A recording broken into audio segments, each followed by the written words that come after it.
አንቺ ላለቃሽ ውሻም ጭምር ነሽ። ምንድነው ናታንን ይዘሽልኝ ነው ያሉሽ እንዴ? እንዴ ቆይ እንዴት እንደዛ አሰብክ? የምትፈራው ሰው አለ እንዴ? እኔ ከፈጣሪ ውጭ ማንንም አልፈራም። ለዛ ተራ አለቃሽ ደግሞ ንገሪው፣ እኔ ከስራ ሰዓት ውጭ ማንንም አላወራም። እኔ ግን የግድ ታወራኛለህ። ይኸውልህ ካልሆነ ግን ጽዮንን ቀስቅሼ አባቷ እንደሞተ ነው የምናገርልህ።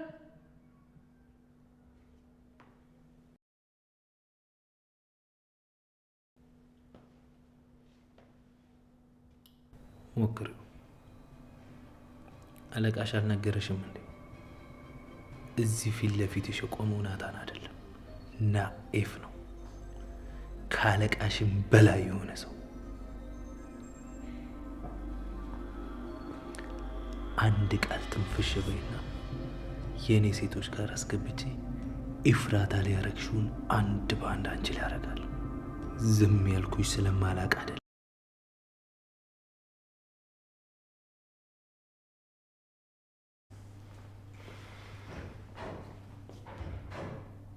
አንቺ ኢፍራታ ነይ ወደዚህ። አንቺ ማትረቢ የት አባሽ እንደነበርሽ ተውጫታለሽ። ነይ። የት ነበርሽ? ያቤት ልቀቀኝ፣ ያሳመምከኝ ነው። ልቀቀኝ። እንኳን ደህና መጣሽ። ነይ ግቢ ቁጭ በይ። በዚህ ልክ በጭራሽ ቤት መተሽ አገኝሻለሁ ብዬ አልጠበቅኩም ነበር። ቆይ እኔ ባልመጣ ኖሮ ልትመታት ነበረ? ሚስትን ለመምታት እጅን ታነሳለህ? አይ አልመታትም። ሲጀመር ምኑ አይመታል። ቤት ስመጣ ስላጣኋት ተናድጄ ነበር እና ደግሞ ስለምወዳት እቀናለሁ። ካላመንካት ማግባት አልነበረብህም። ደግሞስ ታማተኝታ ጥላት መሄድ ሳይንስ ትጮህባታለህ? እኔ እኮ መጀመሪያ አመጣጤ ወንድሜ ከዚህ በኋላ እሷን እንደማያስብ አንተም ደግሞ ከዚህ በኋላ ወንድሜን ማሳደድ እንድታቆም ላስጠነቅቃችሁ ነበር። ግን ደግሞ መጀመሪያ ያንን ለመስማት ጤነኛ መሆን ያስፈልጋል። እኛ በቤታችን የወደቀ ነገር ላይ ኃይላችንን አናሳይም። በጀርባ መተለም ለማጥቃት አንሞክርም። ለዛ ነው አስነስቼ ወደ ሆስፒታል የወሰድኳት። አዎ ወንድምሽ ከህይወታችን እንደወጣ ግልጽ ነው። ሰሞኑን ከአዲሷ ፍቅረኛው ጋር በተደጋጋሚ እየታዩ ነው። ፍቅረኛ? አዎ ፍቅረኛ። ምን ነው ፂ አልነገርሻትም እንዴ? እሱን እኔም ካንተ እየሰማው ነው። ግን እቅድን በጣም ወድጄዋለሁ። ኤፍራታን ከወንድሜ ለማራቅና እሱም ደግሞ ፈጽሞ ሊያስታውሳት እንደማይችል ከኔ በላይ አንተ በደንብ አድርጋ አስረድተህልኛል እና ለዚህም ደግሞ በጣም አድርጌ አመሰግናለሁ።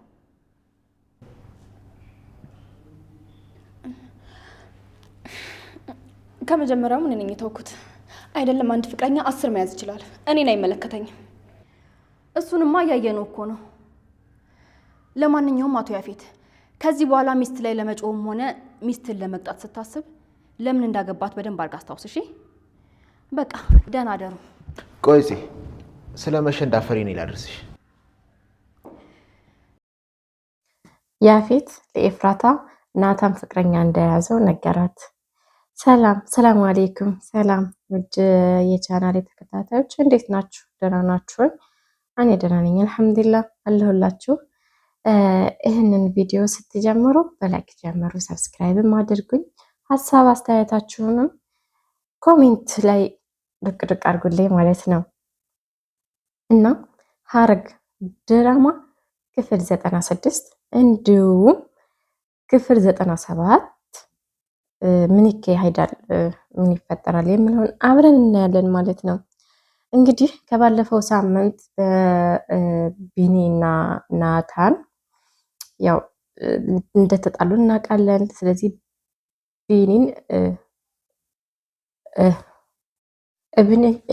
ናታን ቢኒያም ጋር ሄዶ ያው ነገረው ማለት ነው።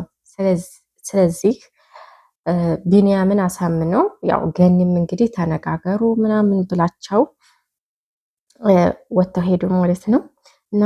ናታን በስተመጨረሻ ቢኒን ይዞ ወደ ኢንስፔክተሩ ጋር ወሰደው ማለት ነው።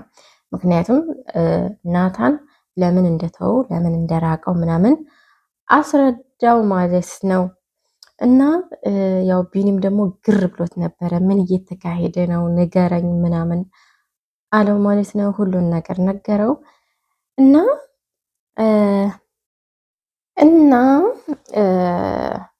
ሁሉን ነገር አስረዳው ማለት ነው። ለምን እንደተወው ለምን እንደራቀው ሁሉንም ነገር አስረድቶታል ማለት ነው። ስለዚህ ናታንያው እንዴት ስራ እንደጀመረ እንዴት ከኢንስፔክተሩ ጋር እየሰራ እንዳለ ሁሉን ነገር ለቢኒ ነገረው ማለት ነው። ቢኒም በነገራችን ላይ የቤዚን ፍቅረኛ ማለት ነው ናኦድ ጋር ናኦድ ያው እንግዲህ አይታወቅም ነበረ። ናታንም ማያውቀውም ነበረ። ቤዚ ከሰው ጋር እንደምትቀራረብ ብቻ ነው ያወቀው ማለት ነው። ስለዚህ ቢኒ ደግሞ ከቤዚ ጋር ስላየው ፎቶቸው የሉሊትም የፌትም የፍራታ ምንድን ነው የዛች የዲያራ እናት ፎቶ የዲያራ ፎቶ ነበርና ስለዚህ ሁሉንም ነገረው ማለት ነው። እና ቢኒን ጋር ታረቁ ማለት ነው። በስተመጨረሻ የዲያራ እናት ደወለች ማለት ነው። ከዛ የዲያራ እናት ደውላ ናታንን ያው ከባለፈው ሳምንት ላይ ሲነገር ናታን ወደ ቤት እንዳልሄደ እንዳላገኙት ምናምን ነግሮት ነበረ። ያው ደውላ ጠራችው፣ ቤት ሄደ ማለት ነው። በስተመጨረሻ ሌላው ደግሞ ቤዚ ያው ህልም አይታ ነበረ ማለት ነው። የሄዊን እንደተውሽኝ ምናምን ብላት ነበረ በህልም መታ ማለት ነው። ያው እንግዲህ ቤዚም ከእንቅልፏ ነቅታ ስትሮጥ ነበረ ማለት ነው። በመሃል ሉሊት መታ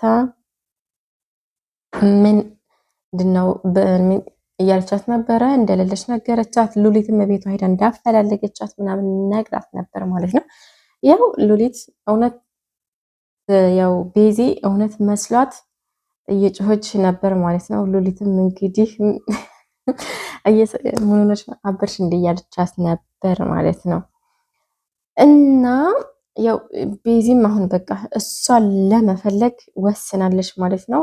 ከናኦድ ጋር ደውላ ፖሊስ ጣቢያ እንዲወስዳት ነግራው ነበር ማለት ነው።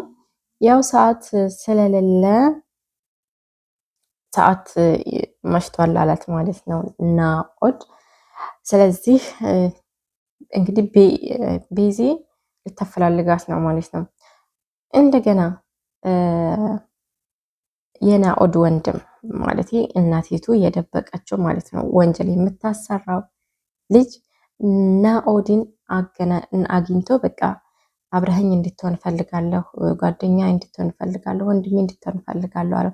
ናኦድም እንግዲህ ያው ወጥመድ እያዘጋጀህልኝ ነው እንዴ ምናምን ሲለው አይደለም ምናምን አለው ማለት ነው። እናቴ እንዲሰልልህ ነግራህ ነው እንዴ ምናምን ስትለው አይደለም ምናምን አለ ማለት ነው። እና ያው ግን የናኦድ ወንድም ያሳዝነኛል ማለት ነው። በዚህ ልክ ብቸኛ ሆኖ ያው እናቲቱም ወንጀል እያሰራቸው ይከብዳል ማለት ነው። እንግዲህ ሉሊትም ናታንን እያፈላለገች ነው፣ እየጠየቀች ነው። ቤዚን ጠይቃት ነበር ያው የያፌት ታሪኩ